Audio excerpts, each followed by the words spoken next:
നമസ്കാരം.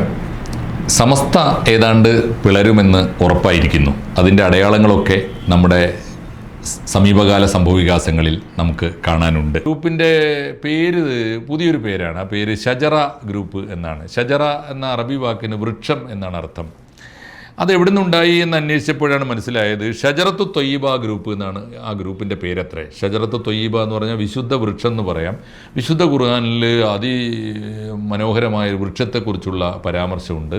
ആകാശത്തേക്ക് ശിഖരങ്ങൾ പടർത്തുകയും ആഴങ്ങളിലേക്ക് മണ്ണിൽ വേരാഴ്ത്തുകയും ചെയ്യുന്ന ഒരു വലിയ വൃക്ഷത്തിന് ഷജറത്തു ത്വയ്യിബ, വിശുദ്ധ വൃക്ഷം എന്ന പേര് പറയും.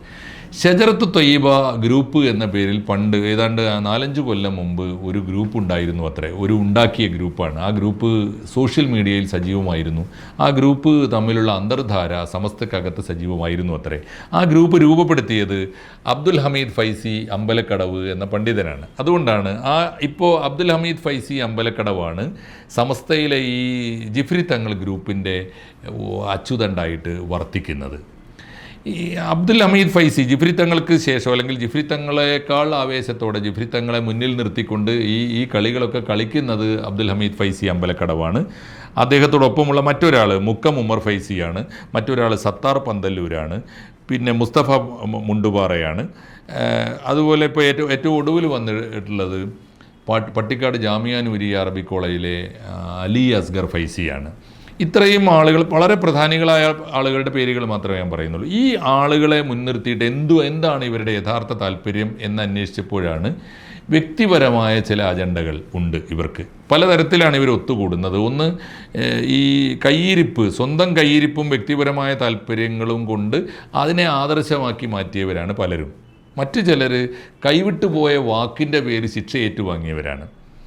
ഇത്തരത്തിലുള്ളൊരു ഗ്രൂപ്പിനെ നമുക്ക് അബ്ദുൽ ഹമീദ് ഫൈസി അമ്പലക്കടവിന് യഥാർത്ഥ പ്രശ്നം, അദ്ദേഹം ബഹുമാന്യനായ KT മാനു മുസ്ലിയാർ കരുവാരക്കുണ്ടിൽ സ്ഥാപിച്ച ദാറുൻ നജാത്ത് അറബി കോളേജിലെ അധ്യാപകനായിരുന്നു. അവിടെ അദ്ദേഹം പ്രിൻസിപ്പലാവാൻ ശ്രമിച്ചിട്ട് നടന്നില്ല.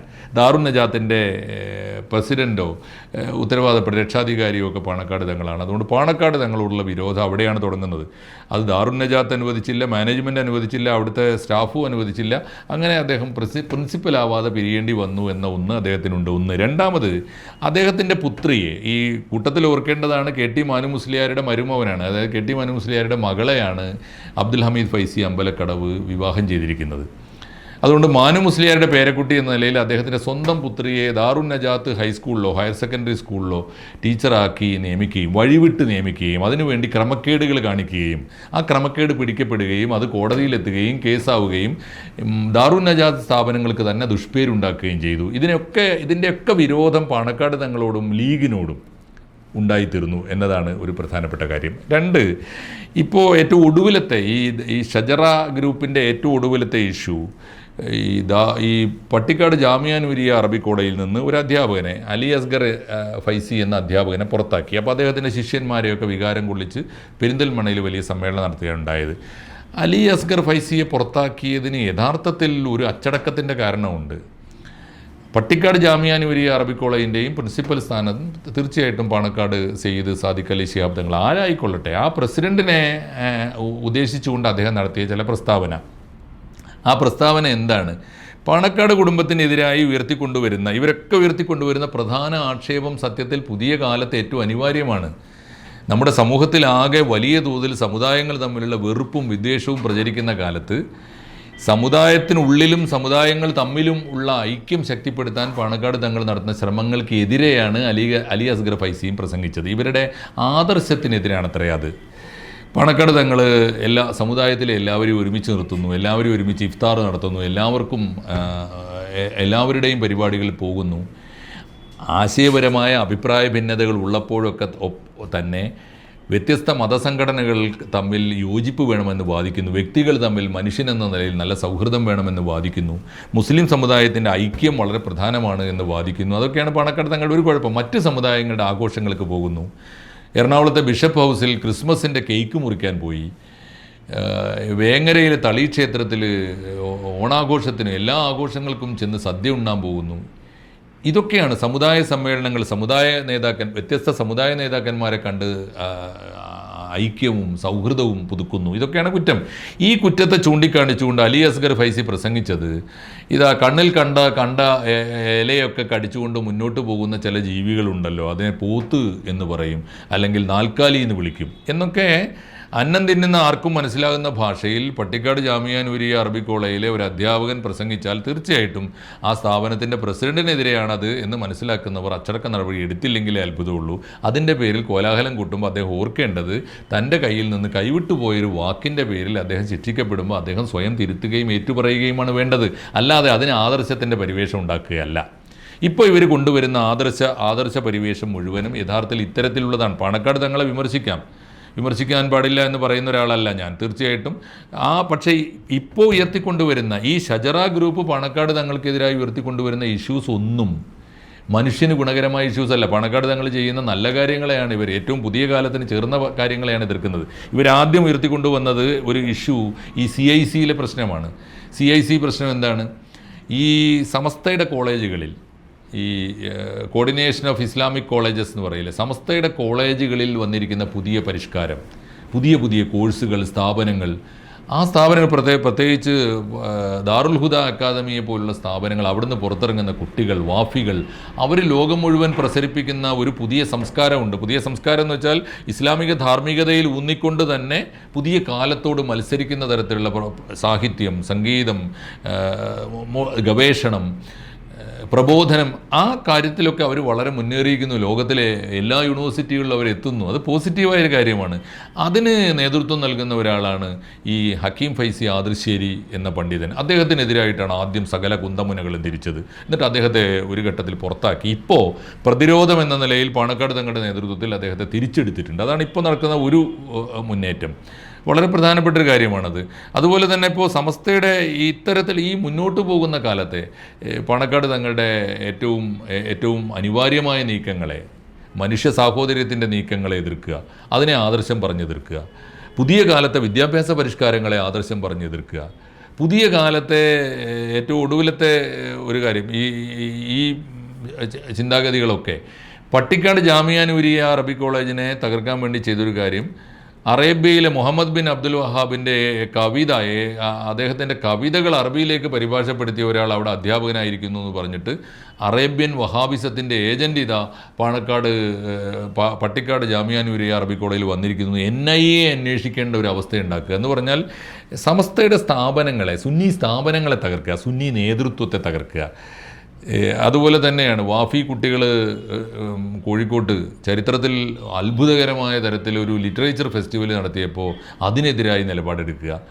ഇങ്ങനെ ഒരു സമൂഹം ഏറ്റവും യാഥാസ്ഥികമെന്ന് നമ്മൾ കരുതിയിരുന്നൊരു സമൂഹം ഏറ്റവും കാലികമായ മട്ടിൽ മുന്നോട്ട് പോകുമ്പോൾ അവരെ മുന്നോട്ട് പോകാൻ, കാലത്തോടൊപ്പം സഞ്ചരിക്കാൻ അനുവദിക്കുന്നതിന് പകരം ഒരു സമുദായത്തെ പരിഷ്കരിക്കാനും സമൂഹത്തെ മുന്നോട്ട് നയിക്കാനും അടിസ്ഥാനപരമായ വിശ്വാസ ആചാരങ്ങളിലൊന്നും യാതൊരു മായവും ചേർക്കാതെ പുതിയ കാലത്തോടൊപ്പം സഞ്ചരിക്കാൻ തീരുമാനിക്കുമ്പോൾ അതിനെ ചെറുക്കാൻ ശ്രമിക്കുന്നവരാണ് ഈ ഷജറ എന്ന് വിളിക്കേണ്ടത്. ആ ഷജറ ഉണ്ടാക്കുന്ന വലിയ അപകടങ്ങൾ, ആ ഷജറ ഉണ്ടാക്കുന്ന അപകടങ്ങൾക്ക് പിന്നിലാരാണ്? അതൊരു പ്രധാനപ്പെട്ട ചോദ്യമാണ്. അതുമായി ബന്ധപ്പെട്ട തീർച്ചയായിട്ടും ഇതിനെ ആദർശം എന്ന് പറഞ്ഞ് ഒരു കൂട്ടർ മുന്നോട്ട് വരുമ്പോൾ ആദർശം എന്ന് പറഞ്ഞിട്ട് ലീഗിനെ ഉപയോഗിച്ചിട്ട് സമസ്തയെ തന്നെ വീണ്ടും പിളർത്താനും അതിനകത്ത് നിന്ന് പിന്നെയും ഒരു വിഭാഗത്തെ, ഒരു തുണ്ടിനെ കൂടി അടർത്തിയെടുത്തിട്ട് ലീഗ് വിരുദ്ധമായൊരു ചേരിയിലേക്ക് കൊണ്ടുപോകാമോ എന്ന് ആലോചിക്കുന്ന കൂട്ടത്തിൽ ആരുണ്ട്? ചില രാഷ്ട്രീയ ശക്തികൾ അതിൻ്റെ പിന്നിൽ പ്രവർത്തിക്കുന്നു എന്ന പ്രസ്താവനയാണ് ഏറ്റവും ഒടുവിൽ വന്നിരിക്കുന്നത്. ഞാൻ രണ്ട് കാര്യങ്ങൾ, ഒന്ന് ഈ ഗ്രൂപ്പിൽ ഇപ്പോൾ മുസ്ലിം ലീഗിൻ്റെ പക്ഷത്ത് നിന്നുകൊണ്ട് പൊരുതിക്കൊണ്ടിരിക്കുന്ന ഷജറയെ ചെറുക്കേണ്ടിയിരിക്കുന്നു. ഇത് മുസ്ലിം ലീഗിനെ മാത്രമല്ല സുന്നികളുടെ തന്നെ മുന്നേറ്റത്തെ ബാധിക്കും. സമസ്തയെ രക്ഷിക്കേണ്ടതുണ്ട്. EK വിഭാഗം സമസ്തയുടെ രക്ഷ പുതിയ കാലത്തെ മുസ്ലിം സമൂഹത്തിൻ്റെ രക്ഷ കൂടി ആവശ്യമാണെന്ന് വാദിക്കുന്ന കൂട്ടത്തിൽ തീർച്ചയായിട്ടും ആദ്യമുള്ളത് പാണക്കാട് കുടുംബമാണ്. അവരോടൊപ്പം നിൽക്കുന്നവരുണ്ട്. അതിലേറ്റവും രണ്ടാമത്തെ ആൾ ഈ ദാറുൽ ഹുദ അക്കാദമിയുടെ വൈസ് ചാൻസലറായി പ്രവർത്തിക്കുന്ന ഡോക്ടർ ബഹാവുദ്ദീൻ നദ്വിയാണ്. ബഹാവുദ്ദീൻ നദ്വിയോടൊപ്പം പ്രവർത്തിക്കുന്ന ചില പേരുകൾ, ഒരുപാട് പേരുകൾ പറയേണ്ടതാണ്. അതിലേറ്റവും പ്രധാനപ്പെട്ട പേര് ഓണംപള്ളി മുഹമ്മദ് ഫൈസിയുടെ പേരാണ്. ഓണംപള്ളി മുഹമ്മദ് ഫൈസി ഇപ്പോൾ പ്രധാനപ്പെട്ടൊരു പേര്, ഇപ്പോൾ നാസർ ഫൈസി കൂടത്തായി അവരുടെ കൂടെയുണ്ട്. പക്ഷേ ഓണംപള്ളി മുഹമ്മദ് ഫൈസി കഴിഞ്ഞ ദിവസം നടത്തിയൊരു പ്രസ്താവന, 2016 തെരഞ്ഞെടുപ്പിന്, കേരള നിയമസഭാ തെരഞ്ഞെടുപ്പിൻ്റെ തൊട്ട് മുമ്പ് പിണറായി വിജയൻ്റെ ഒരു ഏജൻറ്റ്, കൃത്യമായ തൻ്റെ പിണറായി വിജയൻ ഏറ്റവും വിശ്വസ്തനായ ഒരു ഏജൻറ്റ് തന്നെ വന്ന് കണ്ടു.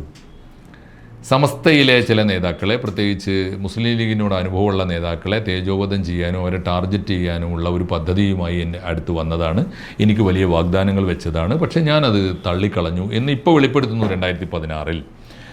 കൂട്ടത്തിൽ ചേർത്ത് പറയേണ്ടതാണ് KT ജലീലിനെ പോലുള്ള ഒരു വലിയ ഒരു നേതാവിൻ്റെ പ്രസ്താവന. മുൻ മന്ത്രിയാണ് അദ്ദേഹം, ഇടതുപക്ഷത്തിൻ്റെ MLA ആണ് ഇപ്പോഴും. അദ്ദേഹം നടത്തുന്ന ചില പ്രസ്താവനകൾ, അദ്ദേഹം മുസ്ലിം ലീഗിനെ രാഷ്ട്രീയമായി വിമർശിച്ചാൽ നമുക്ക് മനസ്സിലാക്കാം. പക്ഷേ ഇപ്പോൾ അദ്ദേഹം മുസ്ലിം ലീഗും കടന്ന്, മുസ്ലിം ലീഗിൻ്റെ നേതാക്കന്മാർ പ്രത്യേകിച്ച് പാണക്കാട് തങ്ങൾ, ബാഫക്കി തങ്ങൾ തൊട്ട് പാണക്കാട് തങ്ങളുടെ തങ്ങന്മാരെല്ലാവരും എല്ലാ കാലത്തും സമസ്തയുടെ നേതാവാണ്. പക്ഷേ പണ്ടൊന്നും ചെയ്യാത്ത വിധം മുസ്ലിം ലീഗിനെതിരെ ഇപ്പോൾ ഉന്നയിക്കുന്ന ആരോപണങ്ങളിൽ മതം കൂടി കലരുന്നുണ്ട്. ഇപ്പോൾ KT ജലീൽ ഉന്നയിക്കുന്ന പ്രധാനപ്പെട്ട ആരോപണങ്ങൾ, ഇപ്പോൾ നമ്മുടെ മുസ്ലിം ലീഗ് ഈ നാട്ടിലെ പള്ളികളും മദ്രസകളും ഒക്കെ ലീഗ് ആഫീസുകളാക്കി മാറ്റിയിരിക്കുന്നു, അല്ലെങ്കിൽ മതസ്ഥാപനങ്ങളിലൂടെ രാഷ്ട്രീയം പ്രചരിപ്പിക്കുന്നു എന്ന് ജലീൽ പറഞ്ഞു തുടങ്ങുന്നു എന്ന് മാത്രമല്ല, ഇപ്പോൾ ഓണംപള്ളിയുടെ പ്രസ്താവന ഏതാണ്ട് ശരിവെക്കുന്നതാണ് ജലീലിൻ്റെ ഈ പ്രസ്താവന. പാണക്കാട് തങ്ങളെക്കുറിച്ച് അദ്ദേഹം ആരോപിക്കുന്നത് അദ്ദേഹം നാട്ടിലെ മതാചാരങ്ങൾക്കൊക്കെ നേതൃത്വം നൽകിക്കൊണ്ടിരിക്കുന്നു. ഇത് മതവും രാഷ്ട്രീയവും ഒന്നാക്കുന്നതിന് തുല്യമാണ്. സംഘപരിവാറിൻ്റെ അതേ രാഷ്ട്രീയ നിലപാടാണ്. ഇത് സത്യത്തിൽ എന്തോ ഒരു പുതുതായിട്ടെന്തോ മുസ്ലിം ലീഗ് ചെയ്ത പോലെ ഉണ്ട്. ഇത് എല്ലാ കാലത്തും നടന്നുകൊണ്ടിരിക്കുന്ന കാര്യങ്ങളാണ്. മുസ്ലിം ലീഗിൻ്റെ നേതാക്കന്മാർ ഒരേ സമയം സമസ്തയുടെ നേതാക്കന്മാരായിരുന്നു കൊണ്ട് തന്നെ ഇതൊക്കെ നടന്നുകൊണ്ടിരുന്നതാണ്. കാരണം പാണക്കാട്ടെ നേതൃത്വം എന്ന് പറയുന്നത് രാഷ്ട്രീയ നേതൃത്വം മാത്രമല്ല, മത നേതൃത്വം കൂടിയാണ്. മലബാറിലൊക്കെ ഈ പെരുന്നാൾ, നോമ്പ് ഒക്കെ ഉറപ്പിക്കുന്നത് പാണക്കാട്ട് കൂടിയുള്ള തീരുമാനം അനുസരിച്ചാണ്. പ്രധാനപ്പെട്ട ആരെങ്കിലുമൊക്കെ മരിച്ചു കഴിഞ്ഞാൽ മയ്യത്ത് നമസ്കാരത്തിന് നേതൃത്വം നൽകുന്നത് പാണക്കാട്ട് നിന്ന് ആരെങ്കിലും ഉണ്ടെങ്കിൽ അവരാണ്. മാത്രമല്ല, ഈ സൗകര്യപ്പെട്ടാൽ കല്യാണങ്ങൾക്കൊക്കെ നിക്കാഹ് നടക്കുന്നത് പാണക്കാട് തങ്ങളാണ്. മുസ്ലിങ്ങൾ, പ്രത്യേകിച്ച് ആരായാലും മുസ്ലിങ്ങളല്ലാത്തവർ പോലും തുടങ്ങുന്ന പല വ്യാപാര സ്ഥാപനങ്ങൾ ഉദ്ഘാടനം ചെയ്യുന്നത് പാണക്കാട് തങ്ങളാണ്. ഇതൊന്നും പുതിയ സംഭവങ്ങളല്ലല്ലോ. അതുകൊണ്ട് ഇപ്പോൾ ഒരു പുതിയ മതവും രാഷ്ട്രീയവും തമ്മിൽ മുസ്ലിം ലീഗ് കൂട്ടിക്കുഴച്ചു എന്ന് പറഞ്ഞ് രംഗത്തിറങ്ങുന്നതിൻ്റെ പിന്നിൽ ചില രാഷ്ട്രീയ താല്പര്യങ്ങളുണ്ട് എന്ന് വേണം നമുക്ക് കരുതാൻ. പുതുതായിട്ടൊന്നും ഉണ്ടായിട്ടില്ല. മാത്രമല്ല, ഇപ്പോൾ ഒരു മതവിശ്വാസിക്ക് രാഷ്ട്രീയമുണ്ടെങ്കിൽ അവരുടെ മതസ്ഥാപനങ്ങളിലും ആ രാഷ്ട്രീയം കടന്നു വരുന്നത് സ്വാഭാവികമാണ്. എവിടെയാണ് ഇല്ലാത്തത്? ഇപ്പോൾ കേരളത്തെ പിടിച്ചു കുലുക്കിയ 2 സംഭവങ്ങളെന്ന് ആലോചിച്ച് നോക്കൂ. നമ്മുടെ കൊല്ലത്തെ കടക്കൽ ക്ഷേത്രത്തിൽ, ദേവി ക്ഷേത്രത്തിൽ, അവിടുത്തെ തിരുവാതിര ഉത്സവത്തിന് ആരെയാണ് അവിടുത്തെ അമ്പല കമ്മിറ്റി? തീർച്ചയായിട്ടും സഖാക്കൾ കമ്മ്യൂണിസ്റ്റുകാരാണ്. അവരാരെയാണ്? അലോഷിയെ ഗാനമേളയ്ക്ക് വിളിച്ചു, അലോഷി പാടി, വലിയ ഗുലുമാലായി, കേസായി, വിവാദമായി. ആരാണ് ചെയ്യാത്തത്? ഓരോരുത്തരുടെയും ആരാധനാലയം, അവരവൻ്റെ കയ്യിൽ ഓരോ പാർട്ടിയുടെയും ആരാധന. ഇപ്പോൾ കൊല്ലത്തെ ആശ്രാമ മൈതാനത്ത്, ഇപ്പോൾ ഇന്നലെ വാർത്ത വന്നു, കൊല്ലത്തെ ആശ്രാമ മൈതാനത്ത് നടക്കുന്ന കൊല്ലം മഹോത്സവം, കൊല്ലം പൂരത്തിൽ RSS നേതാക്കന്മാരുടെ പടവും നിശ്ചല ദൃശ്യങ്ങളുമൊക്കെ വന്നു. അത് ഓരോരുത്തരും അവനവൻ്റെ വിശ്വാസം അനുസരിച്ച് നടക്കുമല്ലോ.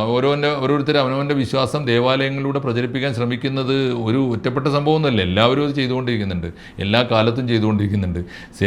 ഇന്ത്യയിലെ സിഖ് ദേവാലയങ്ങളിലൊക്കെ തന്നെ അകാലിദൾ ഉൾപ്പെടെയുള്ള രാഷ്ട്രീയ പാർട്ടികളുടെ പ്രചാരവേലകൾ നടക്കുന്നുണ്ട്. ഇപ്പോൾ കേരളത്തിൽ തന്നെ എടുത്തോളൂ, മതം ഇപ്പോൾ വെള്ളിയാഴ്ചയിലെ കുത്തുബ പ്രസംഗം മലയാളത്തിൽ നടത്തുന്ന പള്ളികളിലൊക്കെ, അത് ഇപ്പോൾ തീർച്ചയായിട്ടും സുന്നി പള്ളികളിലില്ലല്ലോ, മുജാഹിദ് ജമാഅത്ത് പള്ളികളിലൊക്കെ അതാത് ആഴ്ചയിലെ രാഷ്ട്രീയ പ്രശ്നങ്ങൾ, ഇപ്പോൾ വഖഫ് ബില്ലിനെതിരായുള്ള പ്രതിഷേധം കഴിഞ്ഞ ദിവസം മുസ്ലിം ലീഗ് കോഴിക്കോട്ട് നടത്തിയല്ലോ, അതിൻ്റെ പ്രചാരണത്തിന് ഞാൻ കണ്ടത് മിക്കവാറും എല്ലാ പള്ളിയിലും എല്ലാ വിഭാഗത്തിൽപ്പെട്ടവരും കുത്തുബ പ്രസംഗത്തിൽ അതിൻ്റെ പ്രചാരവേല നടത്തിയിട്ടുണ്ട്. അത് തീർച്ചയായിട്ടും നടത്തുമല്ലോ. അത് രാഷ്ട്രീയമാണ്, പള്ളിയിൽ പറയാൻ പാടില്ല എന്നും പറയുന്നത് പുതിയ സംഭവമല്ല. ഞാൻ പറഞ്ഞു, വേണമെങ്കിൽ അത് ശരിയോ തെറ്റോ എന്നൊക്കെ ആലോചിക്കാം. പക്ഷേ അതെന്തോ പുതിയ കാര്യമാണ്. പാണക്കാട് തങ്ങന്മാരും മുസ്ലിം ലീഗും ഇപ്പോൾ എന്തോ പെട്ടെന്ന് മതത്തിൽ രാഷ്ട്രീയം കലർത്തുന്നു, അല്ലെങ്കിൽ രാഷ്ട്രീയം മതത്തിൽ കലർത്തുന്നു എന്നൊക്കെ പറയുന്നതിൽ കഴമ്പില്ല എന്ന് വേണം കരുതാൻ. അതുകൊണ്ട് മുസ്ലിം ലീഗിനെ ചൂണ്ടിക്കാണിച്ചിട്ട് മറയാക്കി നിർത്തിയിട്ട് സമസ്തയെ ഒരിക്കൽ കൂടി പിളർത്തിക്കളയാം എന്ന് അത് രാഷ്ട്രീയമായി ആഗ്രഹിക്കുമ്പോഴും വ്യക്തിപരമായ താല്പര്യങ്ങൾക്ക് വേണ്ടി ആരെങ്കിലുമൊക്കെ അങ്ങനെ ചെയ്യുമ്പോഴും സംഭവിക്കാൻ പോകുന്നത് ഒന്നാമത്തെ കാര്യം ഇതാണ്. ഇപ്പോൾ ഇവർ ഉന്നയിക്കുന്ന പ്രശ്നം യഥാർത്ഥത്തിൽ 36 കൊല്ലം മുമ്പ് പരിഹരിക്കപ്പെട്ട പ്രശ്നമാണ്. ഇപ്പോഴുള്ള സമസ്ത മുസ്ലിം ലീഗിനോട് വിയോജിക്കണമെന്നാണെങ്കിൽ ആ വിയോജിക്കുന്നവർക്ക് പോയി നിൽക്കാൻ, ആദർശപരമായി നിൽക്കാൻ അപ്പുറത്ത് AP വിഭാഗം സമസ്തയുണ്ടല്ലോ. ആ AP വിഭാഗ സമസ്തയെ കൂടി ചേർത്ത് പിടിച്ചുകൊണ്ടാണ് ഒരു സൗഹൃദത്തിൻ്റെ അന്തരീക്ഷം ഉണ്ടാക്കാനാണ് EK വിഭാഗ സമസ്തയും പാണക്കാട് തങ്ങളൊക്കെ ശ്രമിച്ചുകൊണ്ടിരിക്കുന്നത്. അപ്പോഴാണ് 36 കൊല്ലം മുമ്പ് ഉന്നയിച്ച അതേ ഇഷ്യൂ വീണ്ടും ഉന്നയിച്ചിട്ട് സമസ്തയെ പിളർത്താൻ ശ്രമിക്കുന്നത്. അതുകൊണ്ട് ഈ പിളർപ്പിൻ്റെ പിന്നിൽ തീർച്ചയായിട്ടും സതുദ്ദേശമില്ല. ഷജറ എന്നത് ഒരു എനിക്ക് തോന്നുന്നു ഒരു പടുവൃക്ഷമാകാനാണ് സാധ്യത. ആ പടുവൃക്ഷമാണെങ്കിൽ പോലും അത് പുരക്കുമീതെ ചാഞ്ഞു നിൽക്കുന്ന മരങ്ങളും പടുവൃക്ഷമാണെങ്കിൽ അല്ലെങ്കിൽ ദുർബലമായ വൃക്ഷങ്ങളാണെങ്കിൽ അതിനുള്ളിൽ വ്യക്തിപരമായ താല്പര്യങ്ങളുടെ സ്വാർത്ഥ താല്പര്യങ്ങളുടെ ചെതല് കയറിയ മരങ്ങളാണെങ്കിൽ അത് ഏതു നേരത്തും പുരക്ക് മീതെ മറിഞ്ഞു വീഴുന്നതിന് മുമ്പ് വെട്ടിക്കളയുന്നതാണ് സാമാന്യ മനുഷ്യൻ്റെ രീതി.